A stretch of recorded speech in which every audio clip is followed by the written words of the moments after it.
அனைவருக்கும் இனிய காலை வணக்கம். இன்று 8ஆம் திகதி ஜனவரி மாதம் 2014ஆம் ஆண்டு புதன்கிழமை. புதியதொரு தினத்தில் இன்று வெளிவந்திருக்கின்ற பத்திரிகைகளோடு சக்தி பிரஸ் ரிலீஸ் நிகழ்ச்சியோடாக உங்களை சந்திப்பதில் மிகுந்த மகிழ்ச்சி. இன்றைய தினமும் செய்தி அறையிலிருந்து எங்களோடு ஊடகவியலாளர் கே எம் ரசூல் இணைந்திருக்கிறார். அவரை நிகழ்ச்சியில் நாங்கள் இணைத்துக் கொள்வோம். வணக்கம் ரசூல். வணக்கம் அம்மா. எப்படி இருக்கிறீங்க? நன்றாக இருக்கிறேன். இன்று 8ஆம் திகதி. அதற்கு முதல்ல நாங்க பார்க்க வேண்டும், நேற்றைய தினம் பல விடயங்கள் நடந்திருக்கிறது. உடனுக்குடன் நியூஸ் ஃபர்ஸ்ட் பல வழிகளிலும் அந்த விடயங்களை தெரிவிப்பது வழமை.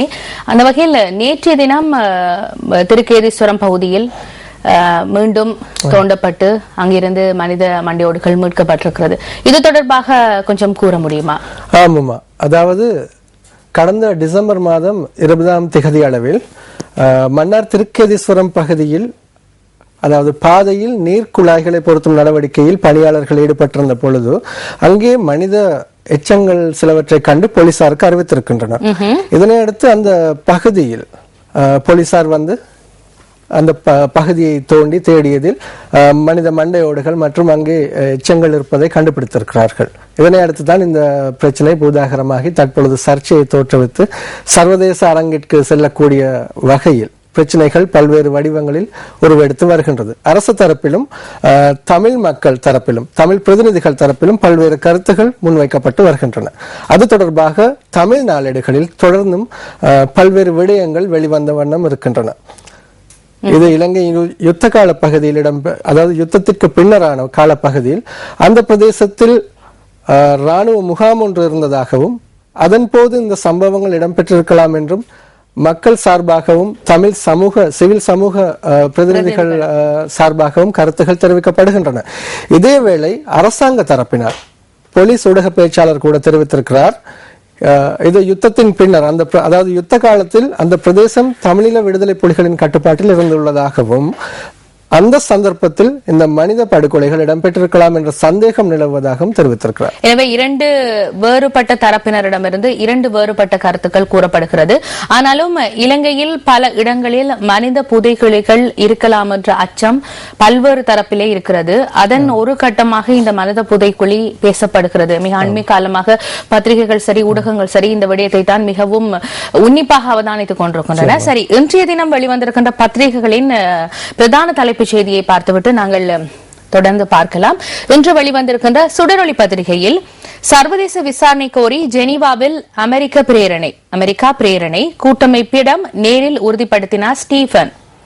இது முக்கியமான ஒரு செய்தி. இறுதிக்கட்ட போரில் நடைபெற்ற மனித உரிமை மீறல்கள் போர்க்குற்றங்கள் தொடர்பில் இலங்கை அரசுக்கு எதிராக சர்வதேச விசாரணை பொறிமுறையை வலியுறுத்தும் தீர்மானத்தை எதிர்வரும் மார்ச் மாதம் ஐநா மனித உரிமைகள் சபையில் நிறைவேற்ற அமெரிக்கா முழுமூச்சுடன் தனது நடவடிக்கைகளை மேற்கொண்டு வருகிறதாக அந்த செய்தி தொடர்ந்து செல்கிறது. முதலில் ஸ்டீபன் யார் என்பதை பார்க்க வேண்டும். நிச்சயமாக அவர் அமெரிக்க ராஜாங்க திணைக்களத்தின் விசேட தூதுவராக இலங்கை வந்திருக்கிறார். சர்வதேச போர்க்குற்ற விவகாரங்களை கையாளுகின்ற அமெரிக்காவின் விசேட பிரதிநிதியாக இருக்கின்றார். எனவே இது இன்றைய தினம் சுடரொளியில் வந்திருக்கின்ற பிரதான தலைப்புச் செய்தி. அடுத்து இன்று தினகரன் பத்திரிகையின் பிரதான தலைப்புச் செய்தியை நாங்கள் பார்க்க வேண்டும். 20 அடி கொள்கலனுள் 80 பீப்பாய்களில் எதனோல் 16,000 லிட்டர் சிக்கியது. பாமோயில் என்ற பெயரில் இறக்குமதி. ஒரு குடவத்த கொள்கலன் இறங்குதுறையில் கண்டுபிடிப்பு. கைதான சந்தேக நபர்கள் முன் கொள்கலன் திறப்பு என்று அந்த செய்தி பிரதான செய்தி புகைப்படத்தோடு வந்திருக்கிறது. ஆமாமா. எதனோல் என்பது புதிய விடயம் அல்ல. தற்பொழுது சுங்கப்பிரிவினர் அண்மை காலமாக பரபரப்பாக பேசப்படுகின்ற சொற்களில் இந்த எதனோலும் அடங்குகிறது. எதனோல், ஹெரோயின் போன்ற சொற்கள் வெகுவாக பேசப்பட்டு வருகின்றன. உண்மையில் இது ஒரு சிந்திக்க வேண்டிய ஒரு விடயம். இது இன்றைய தினகரன் பத்திரிகையின் பிரதான தலைப்புச் செய்தியாக வந்திருக்கிறது. அடுத்து இன்று வெளிவந்திருக்கின்ற தினக்குரல் பத்திரிகையின் பிரதான தலைப்புச் செய்தி. யாழ் குடாநாட்டை கலக்கிய ஆவா கும்பல் ஆயுதங்களுடன் போலீசாரிடம் சிக்கியது. பாதிக்கப்பட்டோருக்கு போலீசார் அழைப்பு. யாழ் குடாநாட்டில் கடந்த காலங்களில் குற்ற செயல்களில் ஈடுபட்டு வந்த ஆவா கும்பல் என்ற கொள்ளை கும்பல் கோப்பாய் போலீசாரினால் கைது செய்யப்பட்டுள்ளது. நேற்று முன்தினம் திங்கட்கிழமை கைது செய்யப்பட்ட இவர்களிடமிருந்து 2 கைக்குண்டுகள் உட்பட உயிராபத்தை ஏற்படுத்தக்கூடிய ஆயுதங்களும் மீட்கப்பட்டுள்ளன. இதுகுறித்து தான் கோப்பாய் போலீஸ் நிலைய பொறுப்பதிகாரி நேற்று செய்தியாளர் சந்திப்பில் இந்த விடயத்தை தெளிவுபடுத்தியிருக்கிறார்.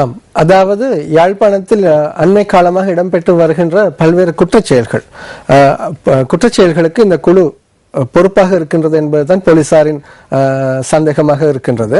இதேவேளை நேற்று இந்த கொள்ளை கோஷ்டியை சேர்ந்த 10 பேரும் நீதிமன்றத்தில் ஆஜர் செய்யப்பட்டதாக போலீஸ் தரப்பு தெரிவித்தது. இந்த அடிப்படையில் இவர்களுக்கு பிணை வழங்கப்பட்டிருக்கலாம். அத்தோடு போலீசார் பொதுமக்களின் உதவியை கோரியிருக்கிறார்கள். இவர்களால் திருடப்பட்ட பல்வேறு பொருட்கள் கைப்பற்றப்பட்டிருக்கின்றன. அத்துடன் இந்த தரப்பினால் பயன்படுத்தப்பட்ட 7 மோட்டார் சைக்கிள்களும் போலீசாரால் கைப்பற்றப்பட்டிருக்கின்றன. இது தவிர முக்கியமான ஒரு விடயத்தை பார்க்க வேண்டும். இந்த தென்னிந்திய சினிமா பாணியில் இவர்கள் கடத்தல், கப்பம் கோரல் இவ்வாறான விடயங்களில் ஈடுபட்டுள்ளதாக சந்தேகித்துதான் போலீசார் கைது செய்திருக்கிறார்கள். எனவே தென்னிந்திய சினிமாவின் தாக்கம் இங்கு இருக்கிறது என்பதற்கு இந்த செய்தி ஒரு முக்கியமான ஒரு விடயம். அடுத்து இன்றைய உதயன் பத்திரிகையின் பிரதான தலைப்புச் செய்தி, சர்வதேச விசாரணையை அமெரிக்கா தீர்மானம், கூட்டமைப்பிடம் உறுதிப்படுத்தினார் ஸ்டீபன் ராப் என்ற ஒரு செய்தி. இறுதிக்கட்ட போரில் நடைபெற்ற மனித உரிமை மீறல்கள், போர்க்குற்றங்கள் தொடர்பில் இலங்கை அரசுக்கு எதிராக சர்வதேச விசாரணை பொறிமுறையை வலியுறுத்தும் தீர்மானத்தை எதிர்வரும் மார்ச் மாதம் ஐநா மனித உரிமைகள் சபையிடம் நிறைவேற்ற அமெரிக்கா முழு மூச்சுடன் தனது நடவடிக்கைகளை மேற்கொண்டு வருவதாக அந்த செய்தி தொடர்ந்து செல்கிறது. அடுத்து இன்று வெளிவந்திருக்கின்ற வீரகேசரி பத்திரிகையின் பிரதான தலைப்புச் செய்தி, மன்னார் புதைக்குழி எலும்புக்கூடுகளின் எண்ணிக்கை 32ஆக உயர்வு, தாயத்தும் மீட்பு, அருகிலுள்ள பகுதிகளை தோண்டுவது குறித்து ஆராய்வு, 16ஆம் திகதி அகழ்வு பணி தொடரும் என்று பிரதான தலைப்புச் செய்தி வெளிவந்திருக்கிறது. அதாவது மன்னார் மாவட்ட நீதவான் மற்றும் அனுராதபுரம் விசேட சட்ட வைத்திய அதிகாரி முன்னிலையில் இந்த புதைக்குழி நேற்றைய தினமும் தோண்டப்பட்டிருக்கிறது. நேற்றைய தினம் 6 எலும்புக்கூடுகள் மீட்கப்பட்டிருக்கின்றன மண்டையோடுகளுடன். முக்கியமான ஒரு விடயம் ரசூல், அந்த ஒவ்வொரு நாளும் இந்த புதைக்குழியை தோண்டும் நடவடிக்கைகள் இடம்பெறும் போது பலருடைய எண்ணம், அது ஊடகத்தவர்களாக இருந்தாலும் சரி, வெளியாட்களுடைய எண்ணமாக இருந்தாலும் சரி, இன்று தோண்டும் போது எந்த விதமான எலும்புக்கூடுகளோ மண்டையோடுகளோ மீட்கப்படவில்லை.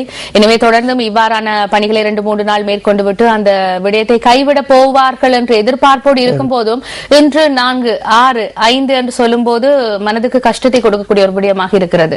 குறிப்பாகவுமா கடந்த காலங்களில் தமது உறவினர்கள் காணாமல் போயிருப்பதாக தேடி அலைகின்றனர் மக்கள். இந்த மக்கள் மத்தியில் இந்த சம்பவம் பெரும் அதிர்ச்சியை ஏற்படுத்தி இருக்கின்றது. அதுதான் உண்மை.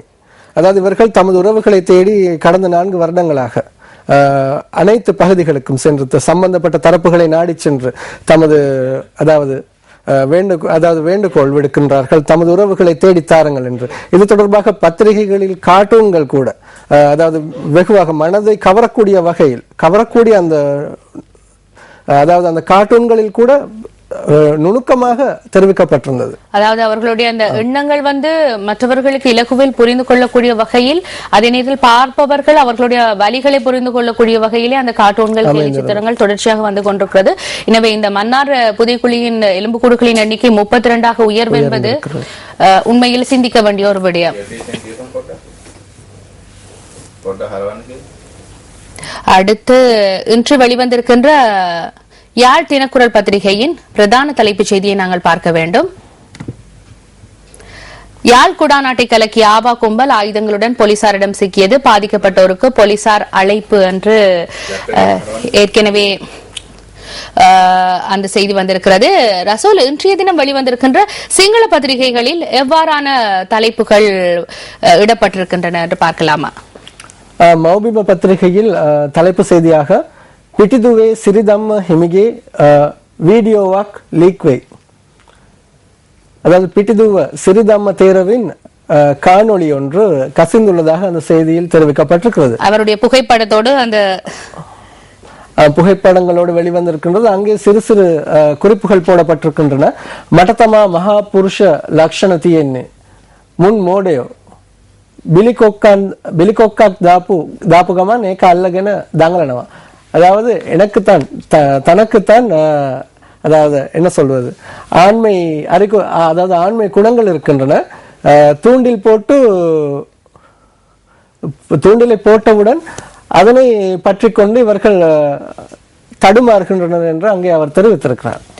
இது இன்றைய மௌபிம பத்திரிகையின் பிரதான தலைப்புச் செய்தியாக வந்திருக்கிறது. அடுத்து அத பத்திரிகையின் பிரதான தலைப்புச் செய்தி, ஹிருத சாட்சிයට විරුද්ධව පරීක්ෂණ කළොත් වැහි නැති හෙනවදීවි.